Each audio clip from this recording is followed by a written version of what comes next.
हरिओम प्यारे साथियों, पुराने चले आ रहे मुकदमे या पुराने शत्रुओं या पुराने कर्ज, इन सभी से नहीं मिल पा रहा है छुटकारा, तो प्यारे साथियों काल भैरव जयंती पर करें मात्र यह 3 उपाय। काल भैरव जयंती 27 नवंबर 2021 दिन शनिवार को है।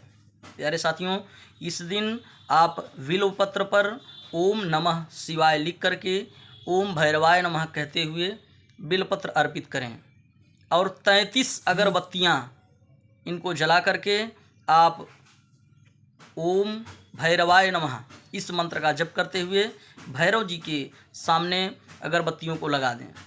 उसके बाद आप सायंकालीन शनिवार के दिन ही काले कुत्ते को मीठी रोटी खिलाएं।